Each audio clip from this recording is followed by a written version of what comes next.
கிறிஸ்துவுக்குள் அன்பான கர்த்தருடைய பிள்ளைகளே, உங்கள் யாவரையும் ஆண்டவராகிய இயேசு கிறிஸ்துவின் ஈடு இணையற்ற பரிசுத்த நாமத்தினாலே உங்களை ஆசீர்வதிக்கின்றேன், வாழ்த்துகின்றேன். கர்த்தர் தாமே இந்த நாளில் நீங்கள் எதிர்பார்க்கிற நன்மைகள் யாவையும் வாரத்திலிருந்து உங்களுக்கு அருளச் செய்து நீங்கள் இம்மையில் சுகித்திருக்கவும் மறுமையில் நிலைவாழ்வை சுதந்திரித்துக் கொள்ள அனுகிரகம் செய்வாராக.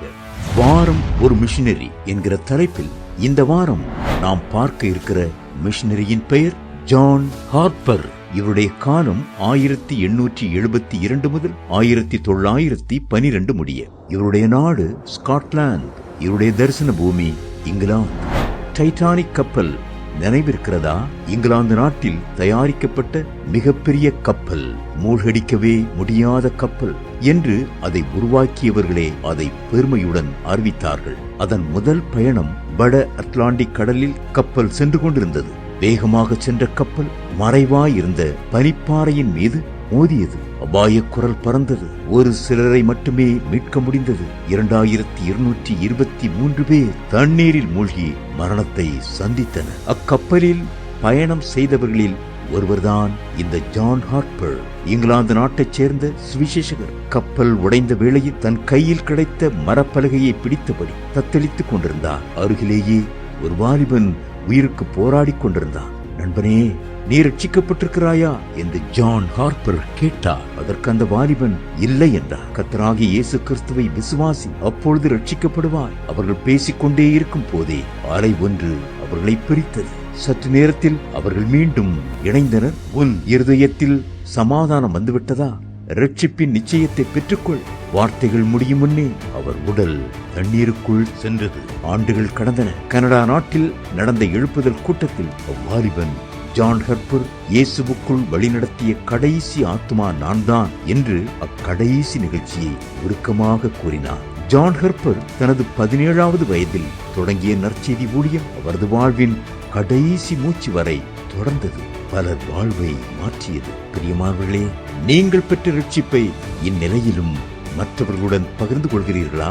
உன்னை உற்று பார்த்தால் துன்பங்கள் பெருகும், தேவனை நோக்கி பார்த்தால் துன்பங்கள் மறையும். பிரியமானவர்களே, இந்த ஜான் ஹார்ப்பர் அவருடைய ஊழியம் மகிமையானது, மகத்துவமானது. அவர் இயேசு கிறிஸ்துவை விசுவாசிக்கிறவராக மாத்திரமல்ல, அந்த விசுவாசத்தை மற்றவர்களுக்குள்ளும் ஆனல் மூட்டி எழுப்ப முயன்றார். பாருங்கள், இவரும் மரணத்தருவாயில் இருக்கின்றார், இன்னொருவரும் மரணத்தருவாயில் இருக்கின்றார். தப்பித்துக் கொள்வதற்கான சிந்தைதான் அந்நேரத்தில் யாவருக்கும் தோன்றும். ஆனால் இவருக்கு தோன்றியதெல்லாம் மரண பயமல்ல, கிறிஸ்துவுக்குள் யாவரும் மரிக்க வேண்டும். தன் முன் ஒரு வாலிபன் மரிக்கும் தருவாயில் இருக்கிறான். அவன் கிறிஸ்துவை இரட்சகராக ஏற்றுக்கொண்டு விட்டான். அவனுடைய மரணம் கிறிஸ்துவுக்குள் சம்பவித்துவிடும். ஆகவே அவன் கிறிஸ்துவுக்குள் மரிக்கிறானா என்பதை தெரிந்து கொள்ள வேண்டுமென்றால், நீ இயேசுவை இரட்சகராக ஏற்றுக்கொண்டிருக்கிறாயா?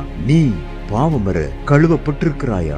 ரட்சிப்பின் அனுபவம் உனக்கு இருக்கிறதா என்று கேட்கின்றனர்.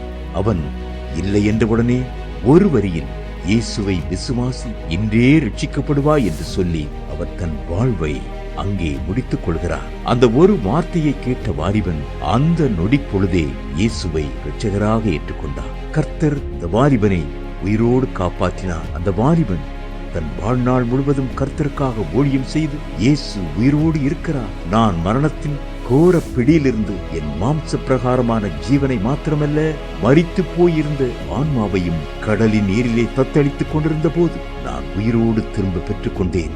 இன்று இந்த மாம்சமான இந்த சரீரமும் உயிரோடு இருக்கிறது.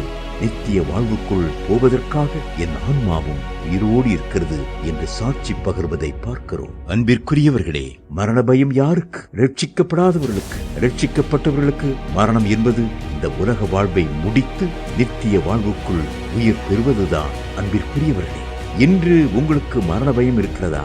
நீங்கள் இயேசுவை எவ்விதமாய் விசுவாசிக்கிறீர்கள்? அவர்தான் இரட்சகர் என்பதிலே நீங்கள் உறுதியாக தரித்து நிற்கிறீர்களா?